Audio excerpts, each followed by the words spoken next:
Do'sti qardoshdir azaldan o'zbegim tojik bilan. Ikkisi bir bayt g'azaldan o'zbegim tojik bilan. Bu misralarda o'qib yoki eshitib odamning qalbida boshqacha bir his paydo bo'ladi. Bugun mana konferensiyada ishtirok etyapmiz. Konferensiyada ko'proq e'tibor do'stlik, qardoshlik, abadiy bo'lishi haqida alohida har bir millat vakillari chiqib ta'kidlayaptilar. Barcha millatlar go'shtdagi aznoxun judo karda nameshavad. Ya'ni bu etni tirnoqdan ayirib bo'lmaydi deb tillarga tarjima qilib aytib o'tib ketdilar. Mana shu narsa menga juda ham ta'sir qildi. Darhaqiqat, do'stligimiz abadiy bo'lsin.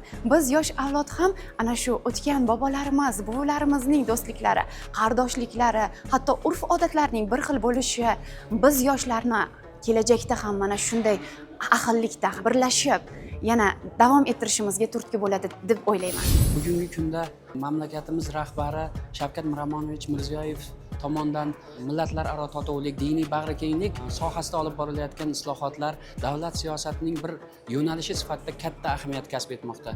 Ushbu forum doirasida birgina kamtarona mehnatimizni qadrlab, hukumatimiz tomonidan xalqlar do'stligi ko'krak nishoni bilan taqdirlanganligim menga o'zgacha ruh bag'ishladi, meni nihoyatda quvontirdi. Birgina So'x tumanida 30 dan ortiq umumiy o'rta ta'lim maktablarining tojik tilida faoliyat yuritayotganligi, mamlakatimizda 7 tilda ta'lim muassasalari 7 ta tilda ta'lim olib borilayotganligi, tojik tilida olib boriladigan So'x televideniyasining ham faoliyat yuritayotganligi, bu sohada O'zbekistonda yashayotgan 130 dan ortiq millat va ellatlarning tili, madaniyati, qadriyatlari alohida hurmat qilinayotganligi va ularning rivojlanishi uchun birdek sharoit yaratayotganligini tasdiqlaydi.